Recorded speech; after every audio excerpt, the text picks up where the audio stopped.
Hey, what's up guys? UrAvgWarGamer is back with a video in which I will be talking about your first super ship if you want to buy. So I'm sure the super ships you probably have understood that they are the most powerful, yet they are the most expensive to run and probably the most costly for your credits income. So which super ship should you buy right now in 2024 or even in 2025? I will be explaining everything in this video, so keep watching that. So I'm going to be explaining some of the ships, some of the super ships in particular, that are absolutely crazy broken. I mean, almost all super ships are really powerful, but the first super ship that I want to really recommend you guys is going to be the Satsuma. Satsuma is a Yamato upgrade, which is a super ship obviously, and Satsuma has something which Yamato does not have. That is 510mm guns. I mean, the overmatch is not like crazy. It's 35mm overmatch compared to Yamato's 32. So it's not like crossing any powerful threshold. But the thing about these guns are this insane alpha damage. You can see clearly down below with these 8 guns, you have 19,400 alpha damage. They are accurate and the most devastating out of all super ships. I mean, Wargaming has given them 2.1 Sigma, which is pretty much the similar accuracy like Yamato. And on top of that, it has insane alpha. The dispersion can be improved, unlike Yamato, which is with the help of this F key. Now, F key is something which is crazy for super ships, to be honest. And giving this thing a dispersion improvement for 25 seconds means you can just shoot out salvo with almost cruiser-like dispersion. With this insane alpha and this penetration that it has on these guns, is definitely makes Satsuma one of the best sniper one-shotter in my opinion. I mean, it can literally one-shot any ship in the game. I mean, the only thing that it has kind of worse is its armor scheme. I mean, the armor of Yamato class or even Satsuma in this case isn't going to be that powerful, but it is still definitely stronger than Yamato. I mean, if I look at the armor belt quickly, armor belt is definitely a lot much more thicker compared to Yamato, but obviously the infamous cheek that we always know about the Yamato is also going to be there on the Satsuma, so it's definitely going to be vulnerable. The thing about the Satsuma is that if you are trying to just using this F key by having at least shooting like 3 times on a any ship, like literally any ship, and there's no condition that you have to hit the shells, and hence the reason why this F key is so easy to load makes Satsuma even more powerful. And well, you do have spotter plane or fighter if you want to use, so I think Satsuma is definitely gonna be a very good pick for newer players who really likes to aim and snipe ships at long ranges. Although sniping is not something that should be a meta. It should be nicer to have some more secondary focused battleships in this game. But Satsuma, if you're looking to have these guns, which you will not going to find in any other battleship in this entire game, well, this is going to be definitely for you. Now, I'm not gonna say that its entire defense is gonna be good. Its anti-defense is kind of very comparable to like tier 8. Like, it's a super ship, but it has tier 8 levels of anti-defense. A good tier 8 battleship has this anti-air defense rating. But unfortunately, the Satsuma has that much rating. A tier 8 battleship's level of anti-air defense rating, which kind of sucks. But still, if you want to use this fighter consumable, you can use it, but spotter plane does come in handy if you are lobbing the shells over the islands, which Satsuma can do pretty well. And I would say the Satsuma is definitely going to be a very nice pick. I mean, if I can just talk about a bit more about the armor, clearly you have some areas like 57mm deck, 45mm deck, so it's going to be very resilient against Ichi spam. But don't expect the super cruisers like Yoshino, Azuma, Stalingrad, Alaska, or maybe a couple of other ships that have 50mm penetration like Hindenburg. They can easily penetrate this deck armor, so this is something that you should be careful. HE spam on Satsuma could be very vulnerable because it's a big ship and it does have a gigantic superstructure, but still you have to play it at long ranges. And I would say definitely going to be a really, really good pick with this insane F key button. The accuracy gets pretty bonkers if you use it, and the shells and the F key to get activated is a lot easier since you don't have to hit the shells in general onto a particular enemy ship. So that is pretty nice about the Satsuma. One of the first ships I would say is Satsuma. Another good battleship, if I'm not wrong, is going to be the Maine. It's an American supership that is an upgrade over Montana. And well, even though it has 16 guns, which is already pretty insane, like Montana has 12 guns, Maine have 16 guns. The good thing about the Maine is going to be its armor. I would say a lot much more resilient compared to Montana. Why? Again, the Citadel armor is a lot much more tankier. You can see here the armor thickness is a lot better than Montana, and obviously it is kind of covered with the 38mm armor area like this. So it's definitely going to be again resilient against those boosters and Smolensk.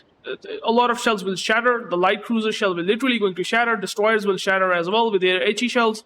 But obviously this gigantic superstructure is a problem. But if you don't like fires and floods, well, Wargaming has given this another ridiculous F key, which not only reduces the fire damage like 65% and flood damage by minus 65%, like it clearly ensures that the Maine will survive even if you don't have this damage control party up and running. If you don't have a DCP, you can just alternatively use immediate threat elimination. I mean, if you activate it, you just have an instant reduction in fire damage and flood damage over time for 45 seconds. And again, I mean, in this case, you have to hit an enemy ship with main battery shell, but it is not going to be that difficult considering it has a lot of guns with very good accuracy. Now, it is slightly worse than Montana, and I can kind of understand that. Like, if you have these guns and 16 of them, and I'm especially using the this special thing like super heavy AP shells, simply because of this F key. Like, if I don't have a DCP, I can simply use it and just reduce this fire damage by a crazy huge margin, which basically makes Maine, with insanely tanky armor, a lot much more tankier. The only problem with the battleship in this game is going to be fires and floods, guys. And in the case of Maine, this problem is kind of got eliminated by a huge margin, I would say, because its HP is already pretty high. Like Satsuma, give me a second. Let me show you the Satsuma. Satsuma already has really good HP. With I haven't talked about its insane torpedo protection, which is almost 60%. I think I should be just considering Satsuma's torpedo protection here, which I haven't. But yeah, Maine is insanely good also with its torpedo protection. So definitely going to be very, very resilient against torpedoes. Main armor is very, very awesome. I mean, it's having slightly lower HP than Satsuma, but its armor overall compared to Satsuma feels a lot better. And especially its stern, it's also covered with 38mm decks. So yeah, a lot of shells will not going to penetrate, at least this, even with IFHE boosters, which does help a lot. Definitely going to recommend it. Like, it has 1.7 Sigma. It's not like Montana's 1.9, but again, you have 16 shells and you have this dispersion mod. If you use it, your gun's gonna be a lot much more consistent. And I have seen pretty devastating salvos with Maine coming out. These 16 guns pack a punch. And I mean, and especially one more thing that I would like to talk about Maine, and definitely going to recommend this ship, is going to be their entire defense. Now, entire defense compared to Satsuma is miles better. In fact, it clearly feels like super ship levels of entire defense. So if you really don't like carriers, I think the entire defense is going to be relatively good against tier 10 carriers compared to Satsuma's, which is kind of very comparable to tier 8 battleships. But the Maine clearly feels like super ship levels of entire defense. And I mean, you also have this F key, including continuous air damage, which is 25% plus, which is also a major positive. Like, if you use F key against aircraft carrier, it's kind of going to be like a small level of defensive air fire without red flags. But still, increasing continuous air damage is a huge increase over already very strong anti-defense. So it's very good. You do have a lot of shells, like number of shell explosion, like 13. It's pretty insane. So that's also very good thing going for the Maine. The concealment is pretty typical of 14 kilometer. I have fully built for it, but it's still going around 14.3 kilometer. But it is still really nice. So with this build, I felt the Maine to be extremely powerful, consistent, and very, very strong battleship. I mean, if you are looking to get a consistent battleship out there, which also have like insane resilience to fires and flood damage, a lot much more tankiness compared to Satsuma. Accuracy might not be like crazy because there's no F key that does that, but Satsuma does have this. So I think these two battleships, Satsuma and Maine, will definitely going to be doing your job pretty well. You will have immense fun playing these super battleships. But remember, you have to play them according to their strengths regardless. I mean, if you push even this battleship like crazy mad in the middle of nowhere, it's still going to be an absolute mess. But I'm quite sure that if someone is going to play a super ship, he has to play it right, because otherwise he will lose a lot of credits. Because I mean, even with the premium time, it's going to be a lot much more costier to play super ships. But anyways, two recommendation for two battleships. If you want to pick them, you will not going to be going wrong with them. Definitely very, very worthy playing these super ships. Okay, the next class is going to be cruisers. And I would say it's going to be Annapolis. You cannot go wrong with Annapolis, guys. This ship is a straight up upgrade over Des Moines. It has 12 guns without sacrificing reload time at all. Okay? I mean, Satsuma and Maine have sacrificed some reload time, but Annapolis is such a cruiser that still retains the similar reload time of 5.5 seconds. You can just use the reload mod to get it down to 4.8 seconds. And you have these 12 guns. And its HE DPM gets to absurd levels. Just adding one turret without nerfing a reload time, base reload time at all, is already very impressive. And Des Moines is already very impressive with its damage per minute. And you now think 12 guns on this hull, which is also one of the strengths of Annapolis. Like, the armor of Annapolis is better than Des Moines. Now, you might be thinking, the armor is 30 millimeters, 27 millimeters. This is very similar to Des Moines. But the biggest problem, if you are not fully angled, and if you show a slight bit of a broadside in Des Moines, you will be getting punished. In the case of Annapolis, you have a bit of a different armor. It's a layered armor. It has a spaced armor.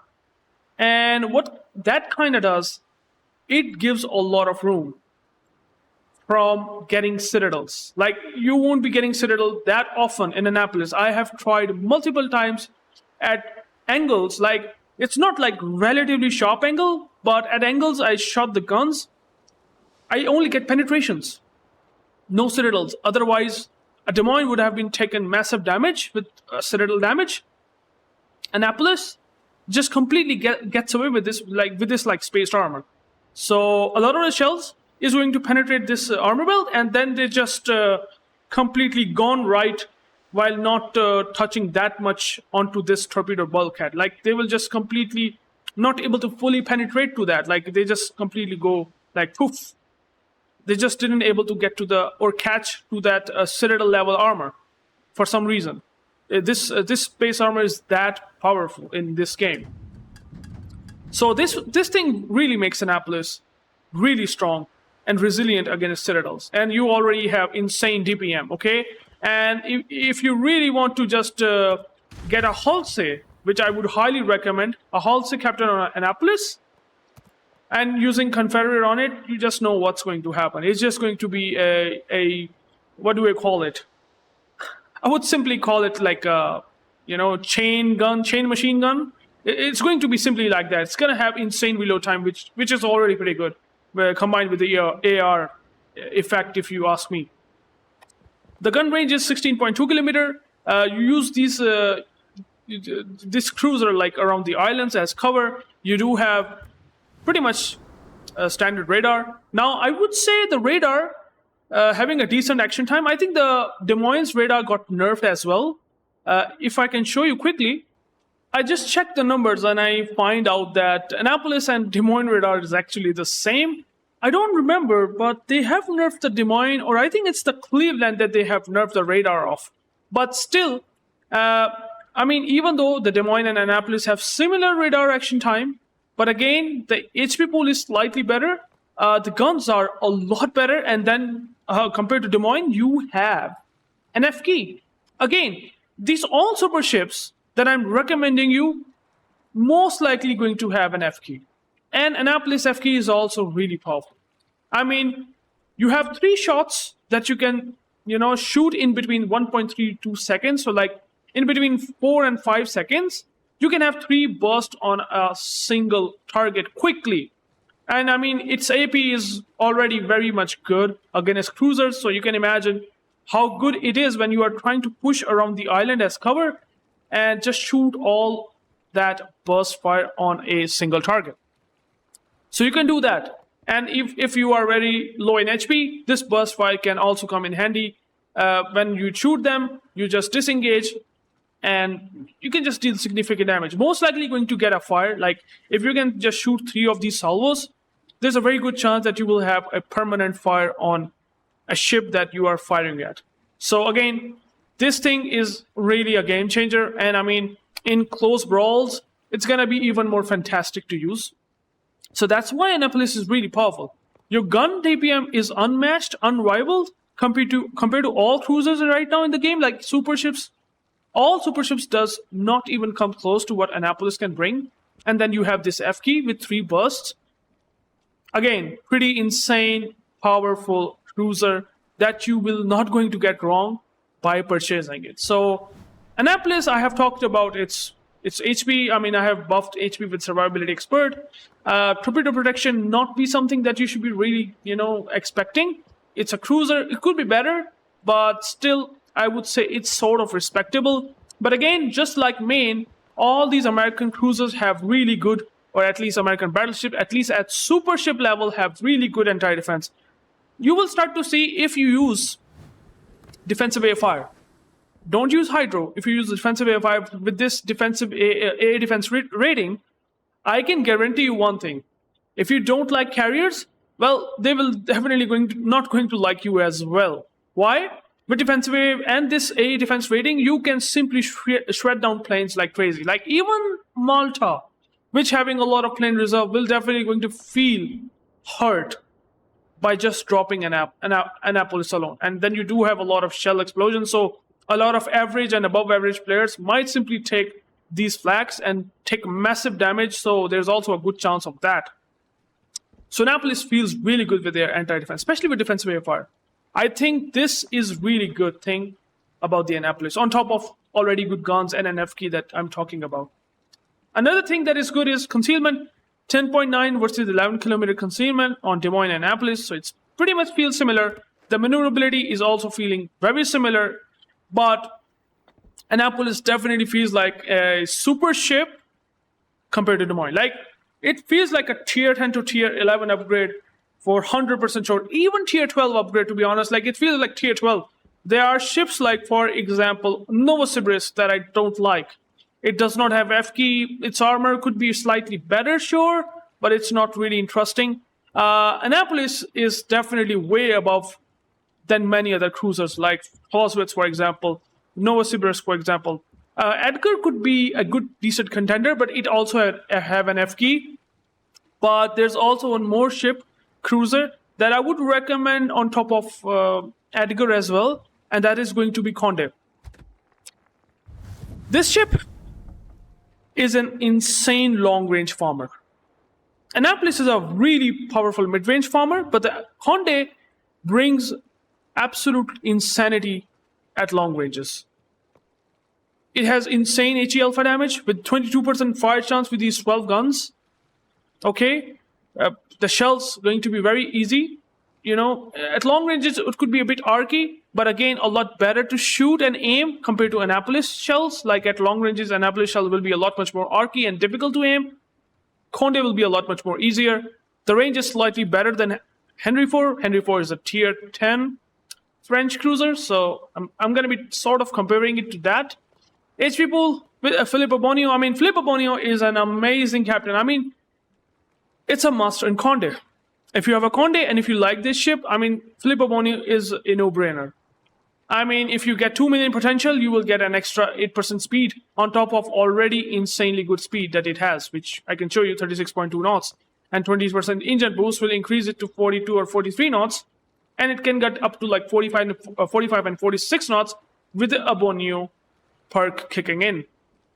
You have heals, you have main battery load booster, and then on top of that you have F key. And F key is very interesting as well. The AP penetration on Conde is a lot better than Annapolis. At long ranges, you can easily citadel cruisers. Okay? And this F key is ridiculous. Okay? You have 2 bursts instead of 3 compared to Annapolis. But then you have main battery shell dispersion minus 20%, which means this cruiser dispersion will get probably down to destroyer dispersion. And then you increase penetration capability of these HE shells to plus 25%, which means that they will simply going to pen 50 millimeter of armor. And there are a lot of battleships and aircraft carriers even, like Nakhimov, Maximilian, Richthofen, all these carriers and some of the battles like Kurfürst and maybe a couple of German ships, maybe Schlieffen, maybe Mecklenburg. All of these ships started to take a massive damage from these HE shells with improved dispersion. The reload time might be higher, but the AP pen, if a cruiser broadsides against Conde, oh my goodness, like he's going to get devastated down to like 0 HP in just two salvos. It's insane. Okay. Conde feels really nice. Again, armor is very powerful. Again, the same thing that they have done to Annapolis, they also have done this to Conde. Conde armor is again like spaced armor. So you can see where these things are going. The spaced armor is a lot much more tankier, guys. I mean, it's so much resilient to be citadel that it's not even funny.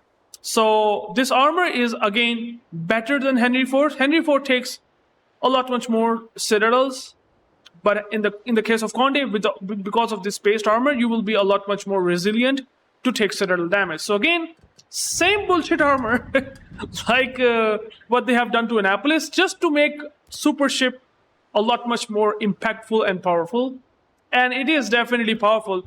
I mean, even without giving an F key and giving this armor and this all firepower that it has with this main battery load booster, makes it a solid tier 11 super cruiser. Okay, but then you have an F key that just simply gets it up to tier 12.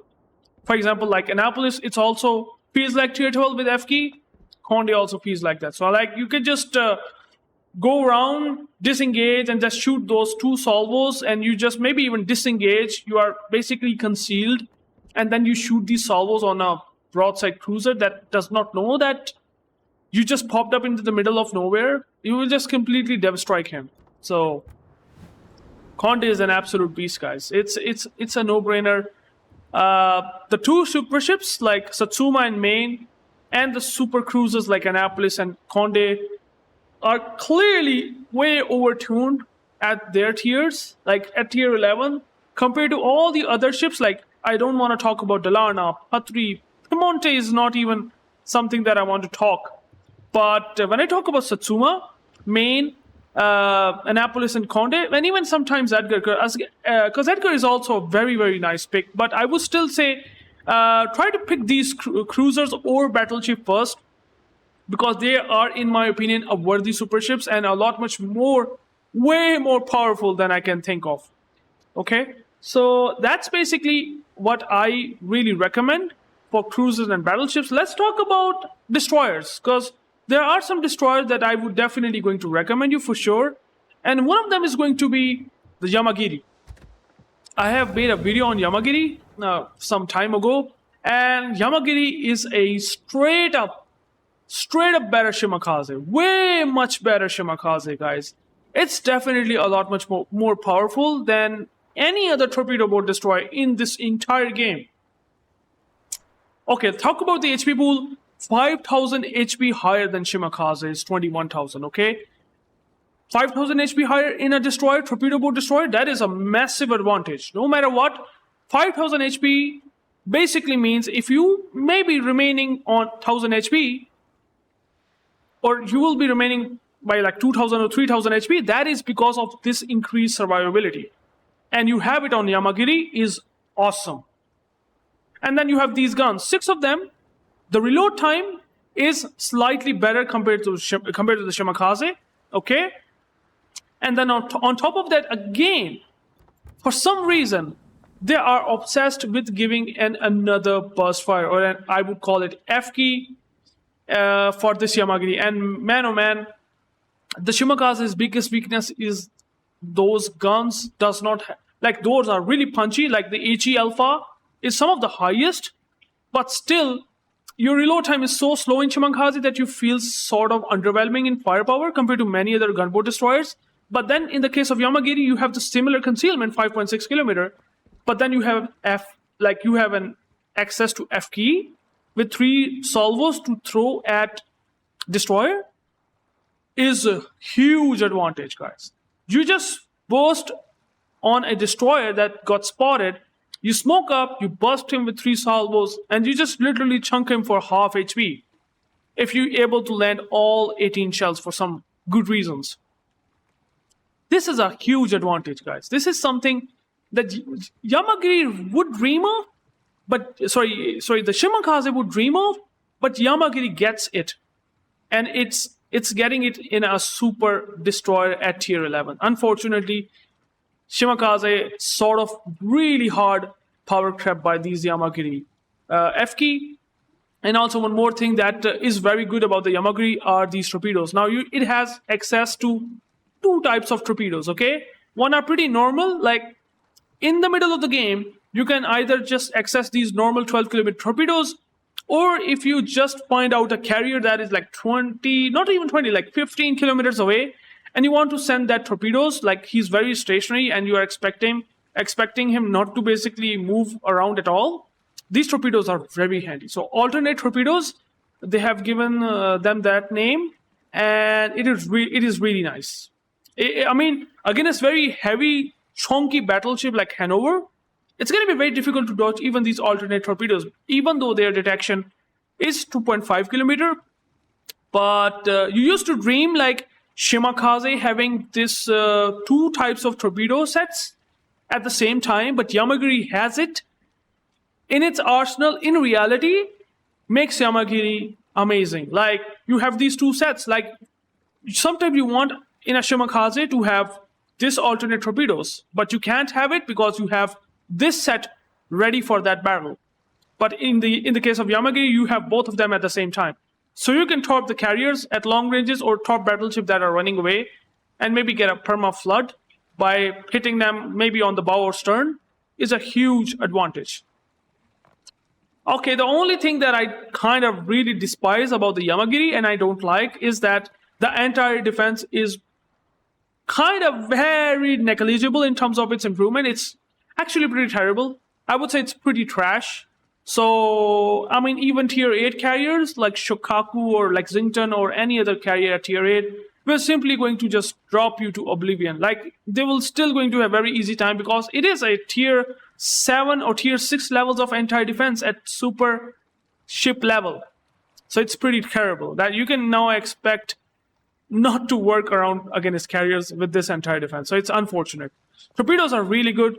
You have 18 torpedoes. I haven't talked about the torpedoes. Torpedoes are 18 instead of 15, which is a massive increase in its DPM.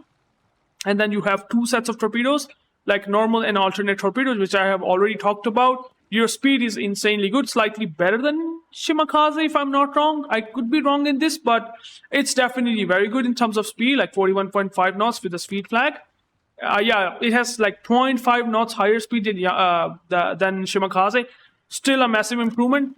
Concealment is similar to Shimakaze, and with this F key, I mean, you actually have a chance of dealing against even sometimes gunboat destroyers, especially low HP destroyers, is a huge, huge advantage. The only destroyer that I would highly recommend is going to be Yamagiri. And I think I have talked everything that I have to talk about the Yamagiri in general.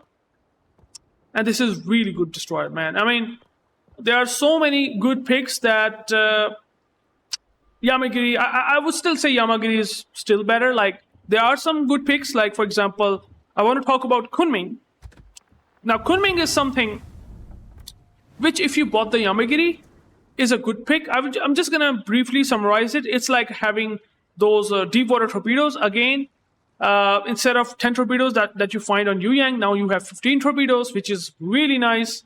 You have 8 guns, but the DPM is really not good. You don't have FK. The only thing that I don't like about the Kunming, and I would recommend the Yamagiri, that its gun power, the Kunming gun power, is really worse.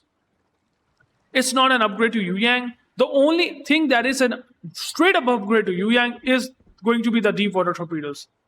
Like 15 torpedoes, then you have torpedo reload booster. So you can imagine you can just send 30 torpedoes in just a single, like in between like 10 seconds. It's kind of crazy. So concealment is worse. Speed is sort of slightly worse. So many things are worse in Kunming, but the smokes are a lot better. Like Yamagiri smokes are not something that I'm a fan of.